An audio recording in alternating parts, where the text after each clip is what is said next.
Blessings, family. Welcome to another video. This is Lady B. Well, right about now, I want to talk about the Tyre Nichols situation. And for those who watched the video, like the full video from the beginning, I watched it and it was so traumatizing. And I know I'm just repeating what everybody thinks, but it is so traumatizing and it is very, very sad and frightening, especially for us mothers who have our young men, our sons. You see what I'm saying? It is very frightening. After watching the video, and I cannot show the video, but after watching the video, there were some things that I saw that was going on where he was tased, he was sprayed, he was calling for his mom at one point. Yes, then they cuff him, and after they beat him and all of that, and he was on the ground helpless in a cuff. One of the police officers was saying to him, you can't go nowhere. You can't go nowhere. I'm telling you guys, it is so, so, so disheartening, And I want everybody to try to watch that video because people tell you about it and you read about it, but only when you see the video, you will see that it was a heinous, disheartening, vicious act for those 5 men. And when African American men hating on their own, it is sad. You see what I'm saying? Because we get mad because, the Caucasian officer beat up the black or the African American man. But no, it's our own African American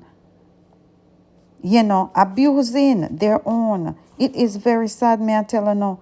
So, guys, I'm just gonna get into a few articles or just maybe 1 or 2 articles so you can get a better understanding of what's going on. So this is describing the footage. Officer tased, pepper sprayed, and brutally beat 29-year-old Tyre Nichols during a January 7 traffic stop, according to a video footage that was released by the city of Memphis on Friday.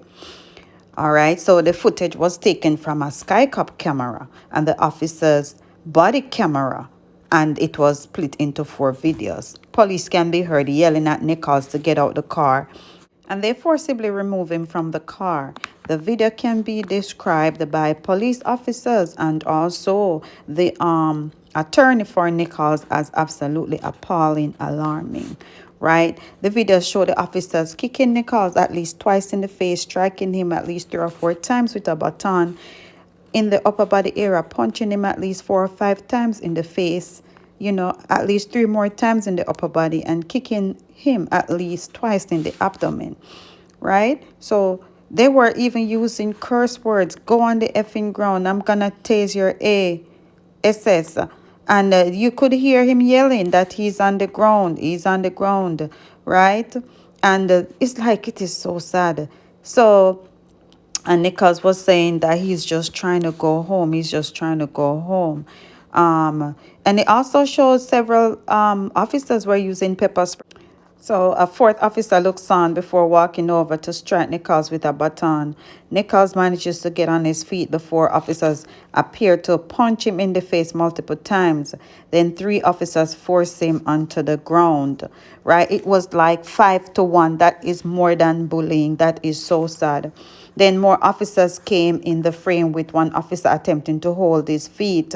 1 officer seems to kick him. Then the officers back away as Nichols lay nearly prone on the ground, moving his legs but unable to get up. And that was when one of the officers said that he can't go nowhere. And no one tried to help him based on my observation of the video. The officer, who appears to have affected by his own pepper spray, says, I'm gonna baton the F out of you. And other officers can be seen throwing punches. That time the man was already on the ground. Nichols was already on the ground. And as I said earlier, he was screaming for his mom. And that's something that, oh my God, this is the same thing George Floyd did when he was being beaten. When he was held down, he was calling mom.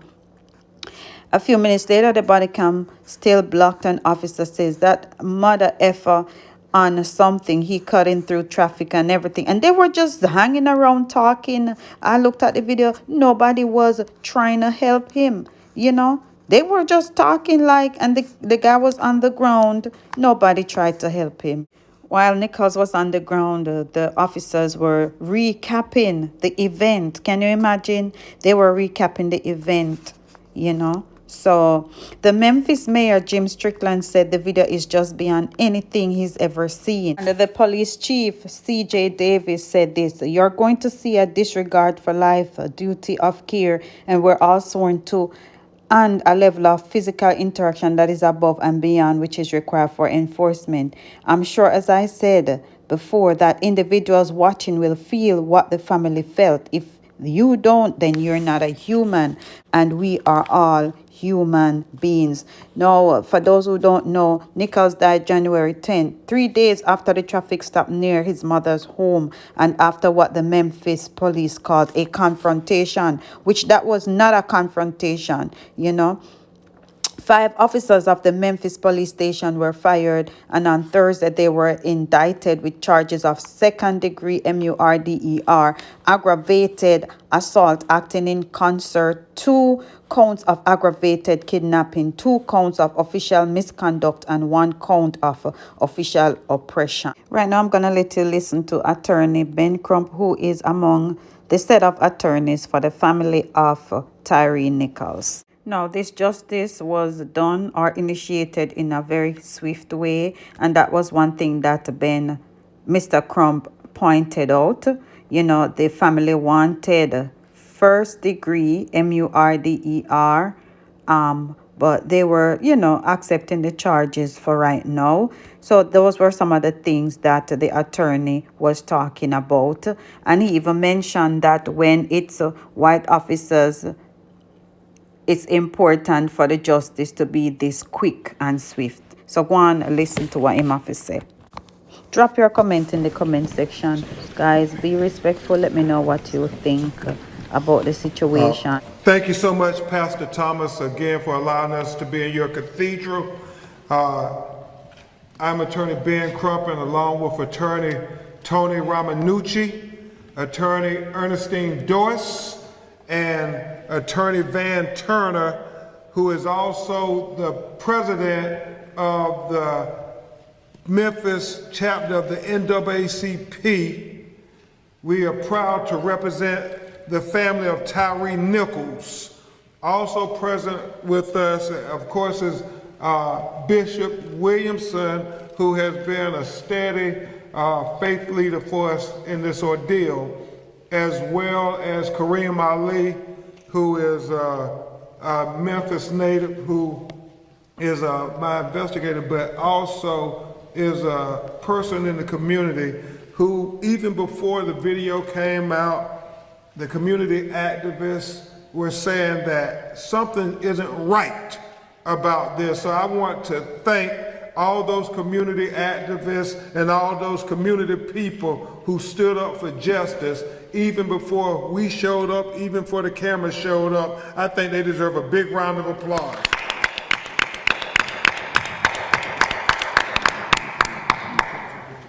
And we have the SELC president here as well.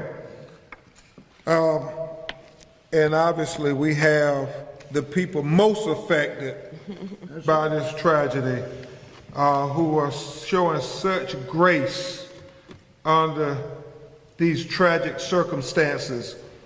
That is the stepfather of Tyre Nichols, Mr. Rodney Wells, and the mother of Tyre Nichols, Miss Rovon Wells. We can never applaud you enough for your grace and dignity throughout this. So what are we here for today at this hour? We're here to give a reaction to the charges that were announced by District Attorney Mulroy yesterday, and to give remarks in anticipation of the last documentation about it. This is not the first time that we saw police officers committing crime and engaging in excessive, brutal force against black people in America who were unarmed. But yet, we have never seen swift justice like this. Think about Laquan McDonald in Chicago, Illinois. Attorney Ramanucci, what was that, over a year? 14 months, even though they had that video on day one. Think about the video of Eric Gardner in Staten Island, New York. How long it took Kareem on that one.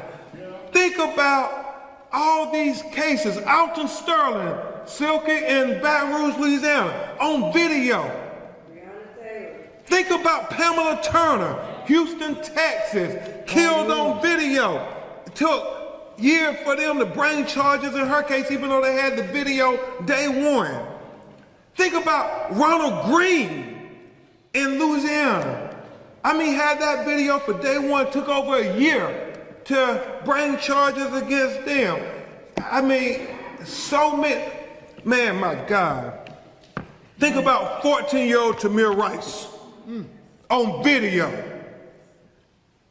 And why justice didn't move swiftly for any of these black people when they were killed by white police officers. So we have to make the point exceedingly clear.